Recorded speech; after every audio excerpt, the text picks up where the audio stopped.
السلام عليكم ورحمة الله وبركاته الحمد لله وكفى وسلام على عباده الذين اصطفى أما بعد فأعوذ بالله من الشيطان الرجيم ومن يعص الله ورسوله فقد ضل ضلالا مبينا اللهم صل على محمد النبي الأمي وعلى آله وأصحابه أجمعين সম্মানিত দ্বীনী ভাই বোনেরা, আমি আজ আপনাদের সামনে যে বিষয়ে আলোচনা করব সেই বিষয়টি হলো কাফের ও মুনাফিকদের আনুগত্য করার ক্ষতিসমূহ কী কী। অর্থাৎ কেউ যদি কাফের ও মুনাফিকদের অনুসরণ করে তাহলে তার জীবনে কি কি ক্ষতির সম্মুখীন হবে।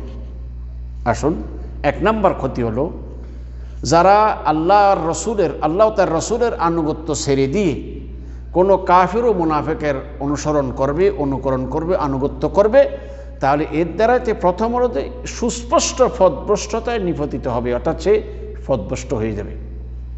কেননা আল্লাহ রসুলের নির্দেশের বিরোধিতা করে যারা কাফের ও মুশরিকের অনুকরণ করবে তারা নিঃসন্দেহে সঠিক পথ হারিয়ে ফেলবে। কারণ কাফের আর মুনাফিকদের পথ সঠিক পথ নয়, তাদের পথ জাহান্নামের পথ।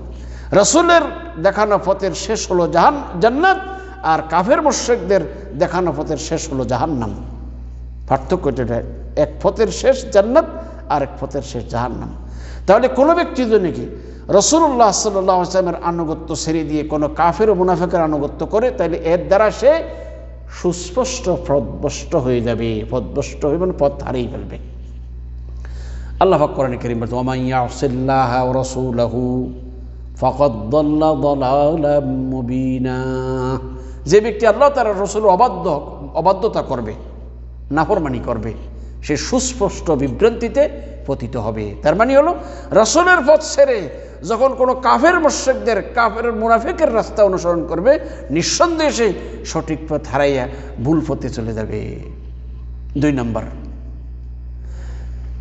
যদি কাফের ও মুশরিক আল্লাহ রসুলের আনুগত্য ছেড়ে দিয়ে কোনো কাফের ও কাফের মুনাফিকের অনুসরণ করে, তাহলে নিঃসন্দেহে সে কি করবে, আবার তাকে কুফরের দিকে নিয়ে যাবে।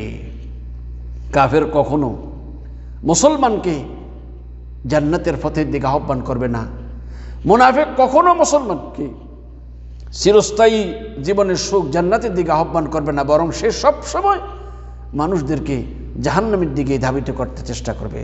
আল্লাহ পাক কোরআনে কারীম বলেন, ইয়া আইয়ুহাল্লাযীনা আমানু ইন তুতিউ ফারিকাম মিনাল্লাযীনা উতুল কিতাবা ইয়ারুদ্দুকুম বা'দা ঈমানিকুম কাফিরিন। আল্লাহ সুবহানাহু ওয়া তাআলা আয়াতে বলেন আহলে কিতাব সহ অন্য যত ফিরকায়ে বাতিল আছে তাদের সকলের জন্য, ইয়া আইয়ুহাল্লাযীনা আমানু, হে ঈমানদারগণ, ইন তুতিউ ফারিকাম মিনাল্লাযীনা উতুল কিতাবা, যে আহলে কিতাবের কোনো দলের যদি তুমি অনুকরণ করো বা তাদের কথা যদি মানো, তাদের অনুসরণ করো, আনুগত্য করো, তাহলে ইয়ারুদ্দুকুম বা'দা ঈমানিকুম কাফিরিন, তাহলে তারা তোমাদেরকে ঈমান আনার পরে পুনরায় কাফের বানিয়ে ফেলবে, অর্থাৎ আবার তোমাদেরকে কুফরের দিকে নিয়ে যাবে। যে ঈমানের মাধ্যমে কুফরের থেকে বেরিয়ে এসেছিলে, আবার তাদের আনুগত্য করার মাধ্যমে আবার তাদের সেই কুফরের দিকে ফিরে যাবে। প্রিয় ভাইরা, কেননা কাফেররা সব সময় চেষ্টা করে মুসলমানদেরকে দ্বীনের থেকে সরিয়ে ফেলার জন্য। এই জন্য আপনারা জানেন কত রকমের ছলচাতুরি এই কাফের মুশরিকরা, ইহুদি নাসারারা মুসলমানদের ঈমান ধ্বংস করার জন্য পৃথিবীতে করছে। এইগুলার লিস্টটি আমার মনে হয় আপনারা কম বেশ সবাই জানেন। আমাদের ব্যক্তিগত জীবন, পারিবারিক জীবন, সামাজিক জীবনটাকে ইসলামী আদর্শ থেকে বের করে খারাপ দিকে, তাদের কুফরি মতাদর্শের দিকে নিয়ে যাওয়ার জন্য হাজারো ষড়যন্ত্র তারা করছে।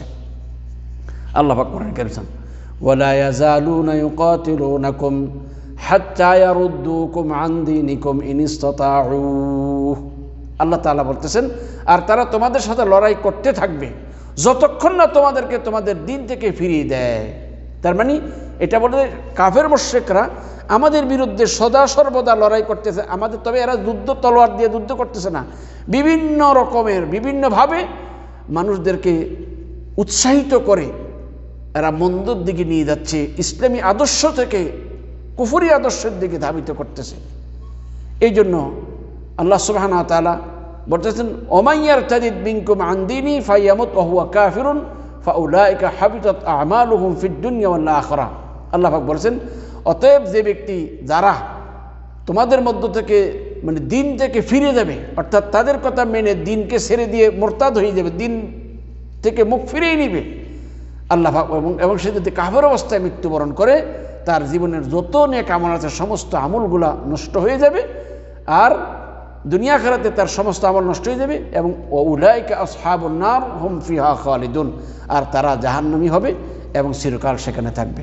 এখানে এই আয়াতে এটা বলা, আল্লাহ পাক যেটা জানাই দিলেন যে অমুসলিমরা এক কথা ইহুদি খ্রিস্টান মুশরিক মুনাফিক সকলে মিলে সদা সর্বদা যুদ্ধ, অর্থাৎ আমাদের এই যুদ্ধে লেগে আছে। যুদ্ধ বলতে যে তলোয়ার নিয়ে যুদ্ধ নয়, অর্থাৎ আমাদেরকে সত্যের পথ থেকে ফিরানোর জন্য সর্বোচ্চ চেষ্টা ওরা করে যাচ্ছে। এদের বিভিন্ন প্রোগ্রামের মাধ্যমে, বিভিন্ন কাজের মাধ্যমে, বিভিন্ন প্রসেসের মাধ্যমে আমাদেরকে ঈমান হারা করার চেষ্টা করতেছে। কোনো ব্যক্তি, এই জন্য আল্লাহ বলেছেন, যে ব্যক্তি এই ইসলাম ছেড়ে দিন ছেড়ে তাদের পথে যে ইসলাম হারাবে, মোরতাদ হয়ে যাবে, দিন ত্যাগ করবে এবং এই কুফরি অবস্থায় মৃত্যুবরণ করে, তাহলে তাদের দুনিয়া আখিরাতে সব আমল নষ্ট হয়ে যাবে এবং তারা জাহান্নামী হবে, চিরকাল সেখানে থাকবে। এমনিভাবে কাফের, তৃতীয় নম্বরে কাফের আর মুশরিকদের অনুকরণ করার কারণে বান্দার কি ক্ষতি হবে? তৃতীয় নম্বর ক্ষতি হলো তার জীবনের যত আমল আছে সব আমলগুলো নষ্ট হয়ে যাবে। আল্লাহ পাক বলেছে, ইন্নাল্লাযীনা কাফারু ওয়া সাদ্দু আন সাবিলিল্লাহ, ইন্নাল্লাযীনা কাফারু ওয়া সাদ্দু আন সাবিলিল্লাহি ওয়া শাক্কুর রাসূলা মিন বাদি মা তাবায়্যানা লাহুমুল হুদা লান ইয়াদুররুল্লাহা শাইআন ওয়া সায়ুহবিতু আ'মালাহুম। আল্লাহ সুবহানাহু ওয়া তাআলা করেন, ইন্নাল্লাযীনা কাফারু, নিশ্চয়ই যারা কুফরি করে, ওয়াসাদ্দু আন সাবিলিল্লাহ, এবং মানুষকে আল্লাহর পথ থেকে বিরত রাখে, ওয়া শাক্কুর রাসূল, এবং তারা হেদায়েতের মানে আল্লাহ তাদের নিকট হেদায়েত স্পষ্ট যাবার পরে রসুলের বিরোধিতা করে, শাক্কুর মানে রসুলের বিরোধিতা করে, মিন বাদি মা তাবায়্যানা লাহুমুল হুদা। আল্লাহ পাক বলেছেন, ওয়া শাক্কুর রাসূলা মিন বাদি মা তাবায়্যানা লাহুমুল হুদা, তাদের কাছে হেদায়েতের পথ স্পষ্ট হবার পরে যারা রসুলের বিরোধিতা করবে, লান ইয়াদুররুল্লাহা শাইআ, লান ইয়াদুররুল্লাহা শাইআ, তারা কখনো আল্লাহর কোনো ক্ষতি করতে পারবে না, ওয়া সায়ুহবিতু আ'মালাহুম, অচিরেই তাদের সকল আমল বিনষ্ট করবেন, অর্থাৎ আল্লাহ তাআলা তাদের সমস্ত আমল নষ্ট করে দিবেন। প্রিয় ভাইরা, এর দ্বারা কি বোঝা গেল? আমরা যদি আল্লাহ রসুলের আনুগত্য ছেড়ে দিয়ে কাফের আর মুশরিকদের, বিজাতিদের, অমুসলিমদের আনুগত্য করি, তাহলে আমাদের জীবনের সব আমলগুলো কি হয়ে যাবে? নষ্ট হয়ে যাবে। 4 নম্বর ক্ষতি, রাসূলুল্লাহ সাল্লাল্লাহু আলাইহি ওয়াসাল্লামের আনুগত্য বাদ দিয়ে যদি কোনো কাফের মুশরিকের, ইহুদি খ্রিস্টানদের আনুগত্য করি, অনুসরণ করি, তাহলে আমাদের 4র্থ নং ক্ষতি হলো পরকালে কঠিন শাস্তির সম্মুখীন হতে হবে। আল্লাহ পাক বলেছেন, ওয়ামান ইয়াসিল্লাহ ওয়া রাসূলাহু ওয়া ইয়াতাআদ্দা হুদুদাহু ইউদখিলহু নারা খালিদান ফিহা ওয়া লাহু আযাবুম মুহিন। আর যে ব্যক্তি আল্লাহ তার রাসূলের অবাধ্যতা করবে, অর্থাৎ যারা আল্লাহ রাসূল অবাধ্য হবে এবং তার সীমা, অর্থাৎ আল্লাহ এবং আল্লাহ রাসূলের যে সীমা শরীয়তে যে সীমা দিয়েছেন সেই সীমা লঙ্ঘন করবে, আল্লাহ পাক তাকে জাহান্নামে প্রবেশ করাবেন এবং সেখানে সে চিরকাল থাকবে এবং তার জন্য অপমানজনক শাস্তি রয়েছে। তাহলে বোঝা গেল, রাসূলুল্লাহ সাল্লাল্লাহু আলাইহি ওয়াসাল্লামের আনুগত্য ছেড়ে দিয়ে যদি আমি কোনো কাফের মুশরিকের, কোনো ইহুদি খ্রিস্টানের আনুগত্য করি, তাহলে এই পৃথিবীতেও আমাদের মানে জাহান্নামে যেতে হবে। যাহারা করবে তাদেরকে জাহান্নামে যেতে হবে এবং তারা সেখানে চিরকাল থাকবে এবং তাদের জন্য রয়েছে অপমানজনক শাস্তি। প্রিয় ভাইয়েরা, এছাড়াও আরও বহু ক্ষতি রয়েছে, যে ক্ষতিগুলা আপনার ব্যক্তিগত জীবনে আপনার চরিত্র হারাই ফেলবেন। আজকে দেখেন, বিজাতির অনুসরণ করার কারণে ভ্রাতৃত্ব বন্ধন নষ্ট হয়ে গেছে, ভালোবাসা নষ্ট হয়ে গেছে, মানুষের চরিত্র ধ্বংস হয়ে গেছে। এই আজকে গোটা পৃথিবীর দিকে তাকাই দেখেন তো, এই যে চারিত্রিক অবক্ষয়, এর কারণ কি? বিজাতির অনুসরণ। চরিত্রবান হতে হলে মুহাম্মদ রাসূলুল্লাহকে জীবনের প্রতিটি ক্ষেত্রে ফলো করতে হবে, তার আনুগত্য করতে হবে। রাসূল সাল্লাল্লাহু আলাইহি ওয়াসাল্লামের আনুগত্য করা ব্যতীত কোনো ব্যক্তি চরিত্রবান হতে পারবে না। আসুন জীবনের প্রতিটি ক্ষেত্রে রাসূলুল্লাহ সাল্লাল্লাহু আলাইহি ওয়াসাল্লামের আনুগত্য করে নিজেকে ধন্য করি এবং সকল কাফের, মুশরিক, ইহুদি, খ্রিস্টান, মুনাফিকদের আনুগত্য, অনুকরণ, অনুসরণকে সম্পূর্ণরূপে বর্জন করার চেষ্টা করি। আল্লাহ আমাদেরকে তৌফিক দান করুন। আমিন। ওয়া আখিরু দাওয়ানা আনিল হামদুলিল্লাহি রাব্বিল আলামিন। আসসালামু আলাইকুম ওয়া রাহমাতুল্লাহি ওয়া বারাকাতুহু।